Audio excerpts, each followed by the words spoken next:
All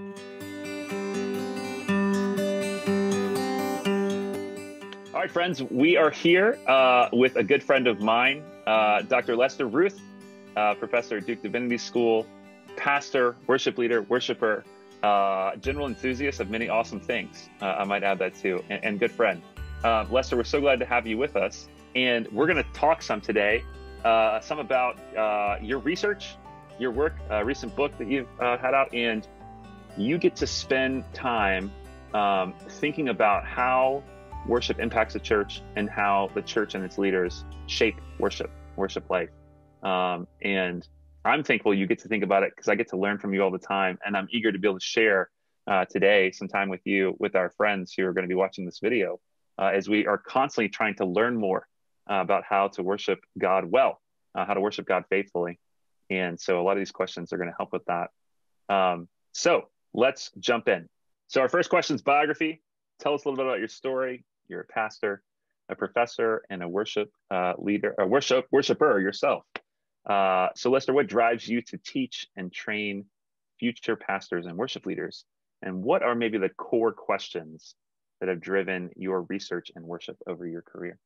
Sure. Well, thank you very much for asking that. It's if I was a dog, I'd be a mutt. It's a combination of things that really motivate me. One of them is this longstanding interest in teaching, which, if I can be quite honest, my initial interest in that was not entirely pure. I joined Future Teachers of America in high school just because I liked the boy-girl ratio. Nice. The ability to go to state conventions and the boy-to-girl ratio was 15 or 20 to 1, and I was the one, seemed really good to me. And so, you know, I like to laugh now to kind of God's strange providence that at the time my interest in teaching was motivated by something other than actual transferal of information and knowledge, but it has morphed over time. So I've always been really interested in teaching. Secondly, I've always been really interested in the vitality of local congregations. Ever since I got my call to ministry, summer of 1980, I guess it was, I was right before my senior year of college. It's like, I really want to help local congregations be strong. And in fact, the initial call came in kind of this nudge that I ought to be teaching Sunday school, which at the time struck me really funny because I wasn't even going to Sunday school. And then, you know, I obeyed that call and I went to seminary and started preparing for pastoral ministry. And my worship professor at seminary introduced me to worship history.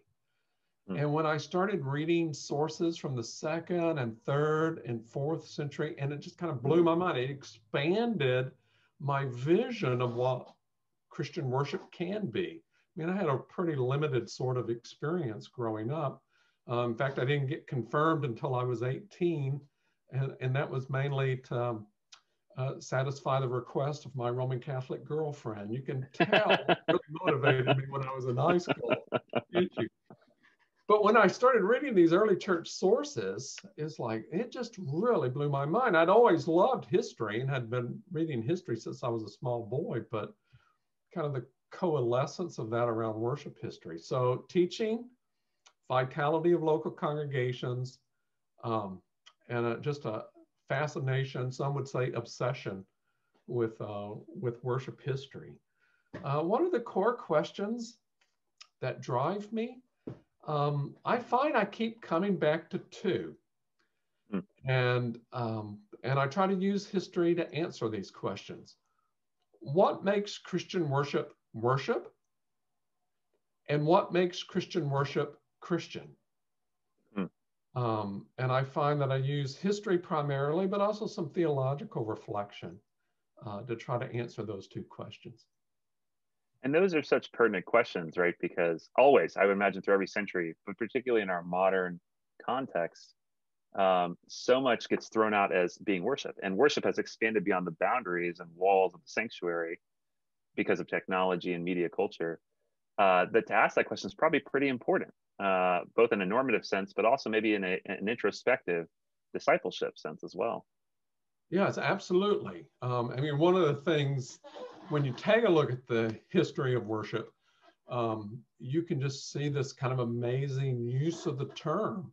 And there's a long-standing Christian sensibility that when we're gathered, that's only one form of worship. When we're scattered, if I can use some rhyme here, you know, a faithful life of Christian discipleship is its own form of worship. I mean, there's a particular theologian, a historian actually, Robert Taft, specializes in the history of Eastern worship. And I love his little treatise on the meaning of worship. And he starts with the life and ministry of Jesus Christ. And he says, classically, that's what Christians have pointed to as being the fulfillment of worship in spirit and in truth. The life and ministry of Jesus Christ, particularly in his self-emptying and his servant approach to being a benefit for humanity in terms of God's redemptive mission, and his servant approach in order to bring glory and honor to God the Father. And that has immediate lifestyle issues. And that's the background context when I think of like everyone's go-to verse, the Romans 12:1, you know. Yeah. It's like, offer your bodies as a living sacrifice. It's like, yeah. Okay, I already have an icon of what that looks like. His name is Jesus. Yeah. Oh, that's good. That's good.